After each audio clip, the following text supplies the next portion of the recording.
e punha com alegria.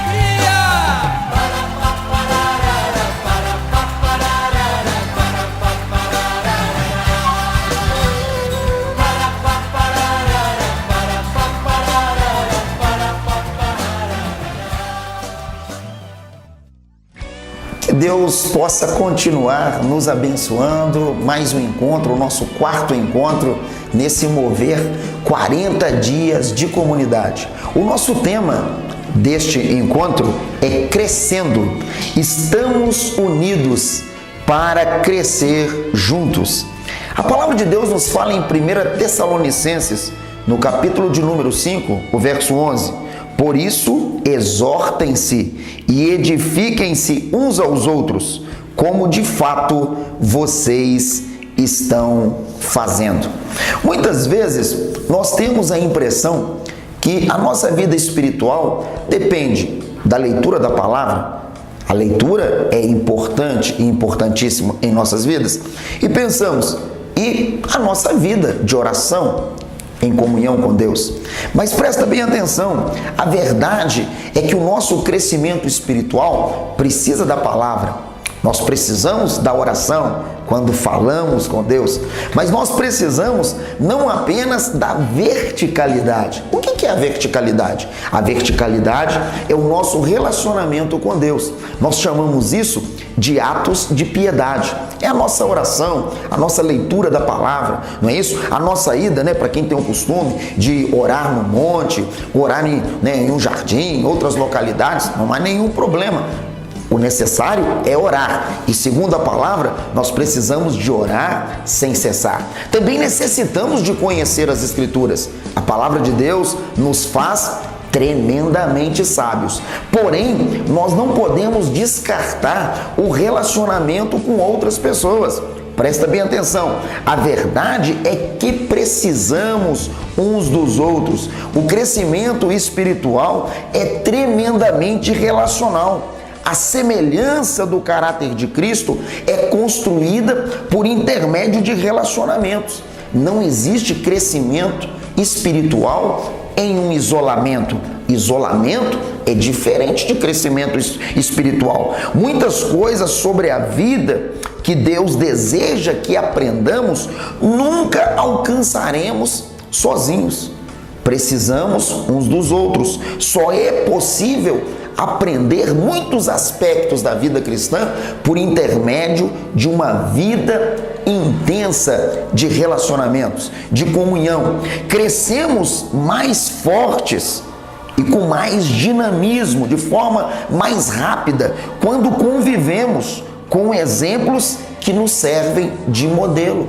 Nós sabemos muito bem, por intermédio de Filipenses, no capítulo de número 3, o versículo de número 17, nos diz: sigam unidos o meu exemplo e observem os que vivem de acordo com o padrão que lhes apresentamos.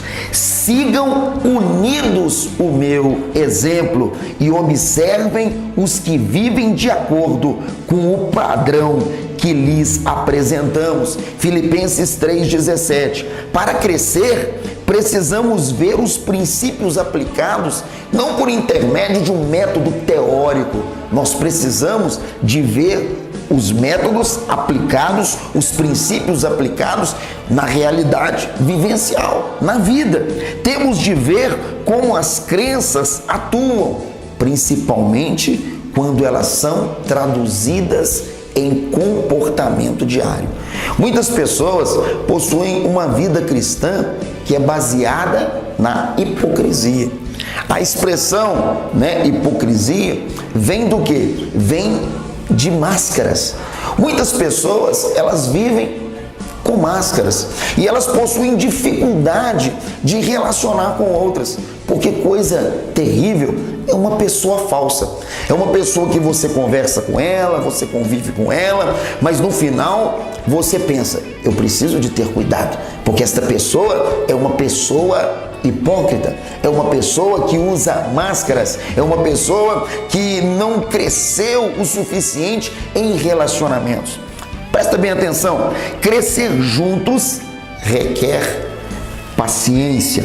Em 1 Coríntios, no capítulo de número 13, o versículo 4 e 5 nos diz: o amor é paciente, o amor é bondoso, não inveja, não se vangloria, não se orgulha, não maltrata, não procura os seus interesses, não ira facilmente, não guarda rancor. O crescimento, hoje nós sabemos disso por intermédio dos especialistas.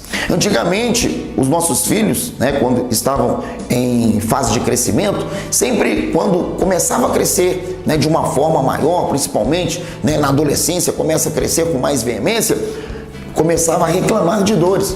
E nós pensávamos o seguinte: esse menino, ele não quer ajudar no trabalho da casa, esse menino tá manhoso. Não, foi comprovado agora, o crescimento dói.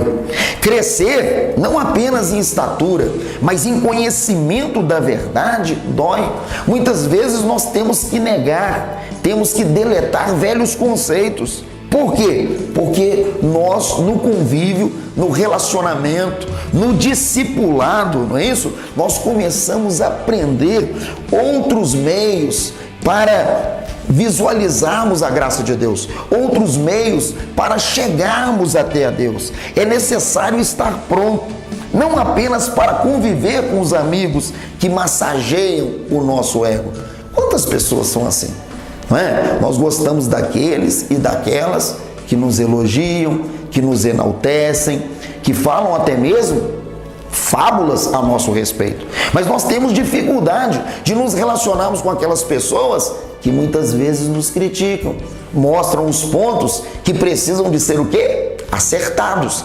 Preste bem atenção, você precisa de conviver não somente com aquelas pessoas que são aos seus olhos e aos meus agradáveis. Você precisa de conviver com todas as pessoas, porque quando nós convivemos, nós crescemos, e você precisa de crescer. E o crescimento não é sozinho e nem isolado. O crescimento é em conjunto. Crescer juntos requer andar em justiça e em verdade. O amor não se alegra com a injustiça, mas se alegra com a verdade. 1 Coríntios, no capítulo de número 13, o versículo de número 6. Sabemos que o mundo atual, contemporâneo a nós, se preocupa muito com a aparência, com o estereótipo, com a imagem. Muitas vezes, até as mudanças são meramente cosméticas, externas, aparentes. Andar em justiça não é andar em aparência. Andar em verdade não é andar em aparência. Andar em justiça e em verdade é tratar da nossa interioridade. É nós aperfeiçoarmos o nosso caráter. O caráter é o quê? É a imagem. A palavra de Deus nos fala que nós somos imagem e semelhança de Deus. Nós precisamos de ter em nós a imagem de Deus. Nós precisamos de ter em nós o caráter de Jesus Cristo. A vida cristã não é um conto de fadas. A vida cristã não é uma teoria, por mais sofisticada que seja, mas a vida cristã é prática. Crescer juntos requer amor que perdoa. A palavra de Deus, ela nos fala de uma forma muito clara, porque você repara no cisco que está no olho do seu irmão e não se dá conta da viga que está em seu próprio olho. Como você pode dizer ao seu irmão: deixe-me tirar o cisco do seu olho, quando há uma viga no seu? Hipócrita, tire primeiro a viga do seu olho, e então você verá claramente para tirar o cisco do seu irmão. Não podemos viver de aparência, mas sim de verdade. A vida cristã é consciência espiritual, por isso precisamos de um laboratório espiritual. Mas pastor, é o laboratório da NASA? É o laboratório, não é isso, mais famoso da cidade, o laboratório científico, de uma universidade? Não, presta bem atenção. O laboratório que o Senhor, Ele nos concede é o laboratório da vida. Como você tem convivido com o seu pai, convivido com a sua mãe. Você que é namorado, com seu namorado ou namorada, né? Com o noivo, noiva, com seu cônjuge, com seus filhos, com seus irmãos. Presta bem atenção com a sua igreja, com a sua comunidade de fé e serviço. Como você tem lidado aí dentro desta ambiência de graça, que nós chamamos de time, equipe, né? Ou grupo pequeno, ou célula, né? Você tem participado, né? Uma vez por semana deste convívio tão maravilhoso. Como tem sido o seu convívio neste grupo? Pare e pense. É o laboratório que Deus nos concede para aperfeiçoarmos os nossos relacionamentos e aperfeiçoarmos também a nossa convivência com as pessoas. E assim nós crescemos a partir da graça de Deus.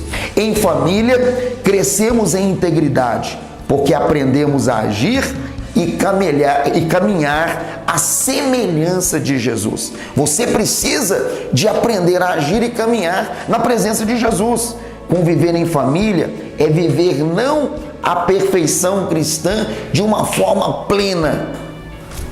Todos nós temos falhas, não é isso? Nós cremos que a perfeição cristã de forma plena é só na igreja triunfante, na Nova Jerusalém. Aqui na igreja militante, nós vemos falhas, nós temos falhas, não é? Aquele que diz que não tem pecado é mentiroso e a palavra não está nele. Nós sabemos muito bem disso, mas nós precisamos de entender que este momento que nós estamos vivendo na dinâmica deste grupo, nós estamos crescendo em relacionamentos, nós estamos crescendo em vitalidade. A igreja, ela não é perfeita, mas os seus relacionamentos, eles são saudáveis. O amor, ele não guarda rancor. 1 Coríntios 13, 5. Nós temos aquele momento agora, aquele momento que você está esperando, e eu também. É o momento da prática. Que coisa maravilhosa. Mutirão pró-vida. Estamos unidos para crescer juntos. Aprendemos que sozinho, isolado, ninguém é capaz. Sozinho, isolado, não vamos chegar ao crescimento espiritual, mas se estamos juntos, vamos exercitar a paciência, a veracidade, a verdade e o perdão. Há alguém em sua igreja ou pequeno grupo que você precisa se reconciliar com ele ou com ela? O que você está esperando? Procure esta pessoa com celeridade durante ainda esta semana, mas procure em espírito e em verdade, com o coração aberto, com o coração pleno da graça de Deus. Aquele que ama, ele perdoa. Aquele que ama, ele caminha junto. Aquele que ama, ele caminha uma milha. Não é isso? No interior, fala que para nós conhecermos uma pessoa, nós precisamos de comer um saco de sal com ele ou com ela. Presta atenção, não é um saco de 1 quilo, é um saco de 60 quilos. Então, você precisa de romper, você precisa de concluir o seu passado. Muitas vezes nós sofremos desilusões, nós tivemos experiências tristes, terríveis e não temos horizonte de perdão. Quando nós não temos horizonte de perdoarmos e sermos perdoados, é porque ainda não fomos alcançados pelo grande amor de Deus. Perdão não é um sentimento. Eu vejo pessoas dizendo assim: eu não perdoei fulano de tal ainda, porque eu não senti de Deus de perdoar esta pessoa. Perdão não é um sentimento. Perdão é uma atitude diante de Deus e dos homens. Presta bem atenção. Então Pedro aproximou-se de Jesus e perguntou: Senhor, quantas vezes deverei perdoar a meu irmão quando ele pecar contra mim? Até 7 vezes? Jesus respondeu, lá em Mateus 18, 21 e 22, eu lhe digo, não até 7, mas até 70 vezes 7. O que quer dizer isso?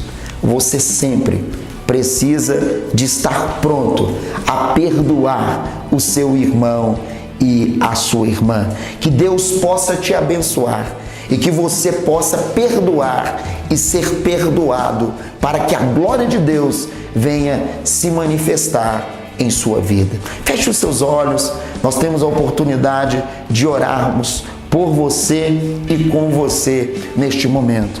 Ó Deus querido, Deus amado, nós queremos crescer juntos.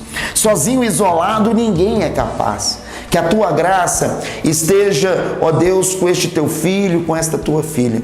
Que o Senhor venha gerar uma inspiração, venha gerar, ó Deus, graça, venha compelir esta vida para vivenciar esta experiência maravilhosa de perdoar e ser perdoado. Para crescer, nós precisamos de viver em justiça, em veracidade e em perdão. Nós abençoamos esta vida e este pequeno grupo, em nome do Pai, do Filho e do Espírito Santo. Que Deus vos abençoe. Juntos nós somos melhores.